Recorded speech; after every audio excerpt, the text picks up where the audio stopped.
புரட்சி புரட்சியை நாம 3 விதமா பிரித்து பார்க்கலாம். புர்ஜுவா ரெவல்யூஷன், புரோலிட்டாரியட் ரெவல்யூஷன், கவுண்டர் ரெவல்யூஷன். முதலாவது புர்ஜுவா ரெவல்யூஷன், முதலாளித்துவ புரட்சி. கேபிட்டலிஸ்ட் நடத்துற புரட்சி வந்து இதுக்கு மிகப்பெரிய எக்ஸாம்பிள் பிரெஞ்சு ரெவல்யூஷன் 1788-89 காலகட்டத்தில் நடந்தது. இந்த டைம்ல வந்து மக்களுக்கு வந்து ஒரு பெரிய அதிருப்தி இருந்தது ரூலிங் கிளாஸ் மேல. இந்த கிங், டியூக், டச்சஸ்ன்னு சொல்லக்கூடிய அப்போ ரூலிங் கிளாஸா இருந்தாங்க.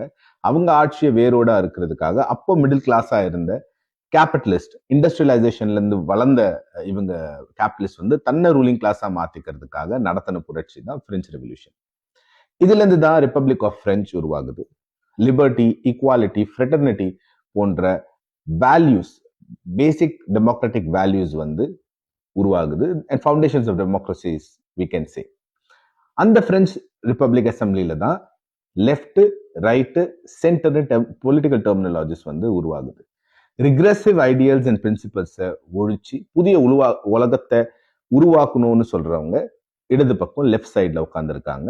பழைய கலாச்சாரம், பண்பாடு தான் சரி, நம்ம பின்னோக்கி போவோம் அப்படின்னு சொல்றவங்க வலது பக்கம் உட்காந்துருக்காங்க. இந்த ரெண்டு அணிக்கும் வித்தியாசம் புரிஞ்சுக்க முடியாதவங்க சென்டர்ல உட்காந்துருந்தாங்க. அடுத்து புரோலிட்டாரியட் ரெவல்யூஷன், பாட்டாளி வர்க்கத்தின் புரட்சி. இதுக்கு பெரிய எக்ஸாம்பிள் வந்து அக்டோபர் புரட்சி, ரஷ்ய புரட்சின்னு சொல்லுவாங்க.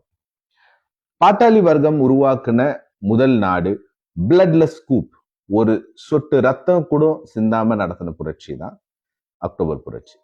1950 காலகட்டத்தில் வந்து ஒரு சிஇஓ, ஒரு கேபிட்டலிஸ்ட் இல்லாம வேர்ல்ட் செகண்ட் லார்ஜஸ்ட் எக்கானமியா உருவானது USSR. Universal education, health care, housing free கிடையாது, மக்களோட அடிப்படையான உரிமையா இருந்துச்சு. 8-hour work, gender equality, woman empowerment, first woman in space Valentina டெரெஷ்கோவா.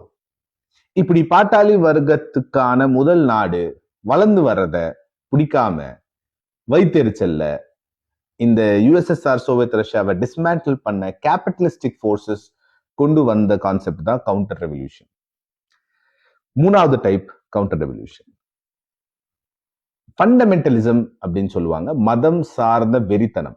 இதை வளர்த்து விட்டது இந்த intelligence agencies of capitalistic countries.